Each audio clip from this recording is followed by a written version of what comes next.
Operation सिंदूर के बाद जिस भारत ने आतंक के खिलाफ लोहा लिया, अब वही भारत दुनिया के मंच पर अपने रिश्तों की नई इबारत लिखने निकला है।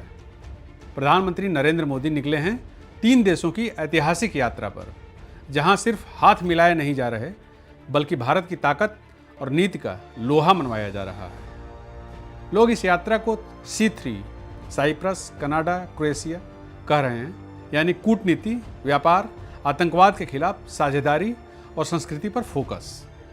यात्रा की शुरुआत हुई यूरोप के एक छोटे लेकिन मजबूत देश साइप्रस से। 27 साल बाद किसी भारतीय प्रधानमंत्री ने इस छोटे मगर रणनीतिक देश की जमीन पर कदम रखा। लेकिन ये महज एक कूटनीतिक यात्रा नहीं थी, ये था एक रणनीतिक जवाब उन देशों को जो भारत के खिलाफ आतंकी गठजोड़ बना रहे हैं। पहला पड़ाव साइप्रस।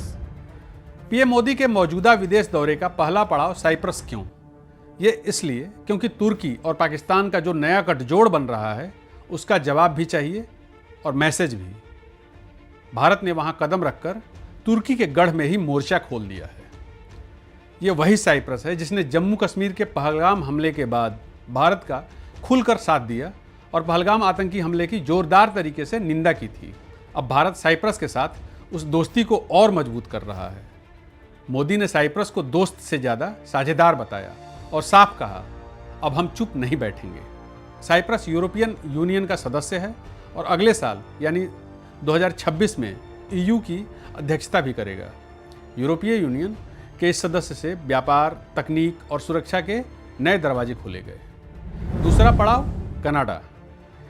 इसके बाद मोदी पहुंचेंगे कनाडा, जहां G7 समिट हो रही है। अमेरिका, ब्रिटेन, फ्रांस, जापान जैसे दुनिया के सबसे ताकतवर देशों के नेता और उनके बीच भारत की दमदार मौजूदगी। G7 सम्मेलन में पीएम मोदी की लगातार 6ठी मौजूदगी है और ये बताता है कि भारत अब साइडलाइन पर नहीं, सेंटर स्टेज पर है। मोदी ने दुनिया को साफ कहा है कि आतंकवाद, AI, क्वांटम टेक्नोलॉजी या खनिज सुरक्षा, भारत हर मुद्दे पर निर्णायक भूमिका निभाने के लिए तैयार है। वहीं दूसरी ओर ये यात्रा एक सुलह का भी मौका है। 2023 में खालिस्तानी आतंकी निज्जर की हत्या को लेकर भारत कनाडा के रिश्तों में दरार आ गई थी, लेकिन अब कनाडा के नए प्रधानमंत्री मार्क कार्नी की पहल से एक नई शुरुआत की कोशिश हो रही है। हालांकि विरोध की आवाज़ें अब भी हैं, लेकिन भारत अब डरता नहीं, डायलॉग और डिग्निटी के साथ आगे बढ़ता है। G7 में मोदी दुनिया को बताएंगे कि आतंकवाद सिर्फ भारत का मुद्दा नहीं, पूरी दुनिया का दुश्मन है।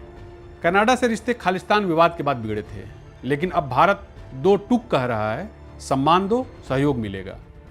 आखिरी पड़ाव क्रोएशिया।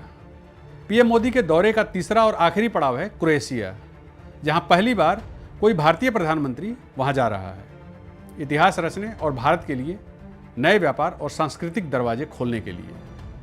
क्रोएशिया को भारत मिडिल ईस्ट, यूरोप को इकोनॉमिक कॉरिडोर में एक बड़ा भागीदार माना जा रहा है। पीएम मोदी ने साफ कहा है, ये यात्रा सिर्फ शुरुआत है। मोदी ने यह भी कहा है, हम सदियों पुराने रिश्तों को नई ऊर्जा देने जा रहे हैं। यहाँ बात होगी व्यापार, तकनीक और संस्कृति की, और शुरुआत होगी एक नए युग की।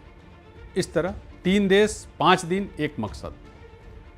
भारत जब सिर्फ देख नहीं रहा, दिशा तय कर रहा है। कूटनीति हो या सैन्य नीति, भारत अब झुकता नहीं, भारत अब नेतृत्व करता है। ऑपरेशन सिंदूर के बाद पहली बार प्रधानमंत्री मोदी भारत की सीमाओं से बाहर निकले हैं। मकसद सिर्फ दौरा नहीं, बल्कि 3 देशों में भारत की बात रखना, दुश्मनों को जवाब देना और दुनिया को ये बताना कि आज का भारत सिर्फ सुनता नहीं, बोलता भी है। यह सिर्फ एक यात्रा नहीं, यह है भारत की बढ़ती कूटनीतिक शक्ति की उड़ान, और ये संदेश है उन सबको जो सोचते थे भारत अकेला है। अब नहीं, अब भारत हर मोर्चे पर तैयार है।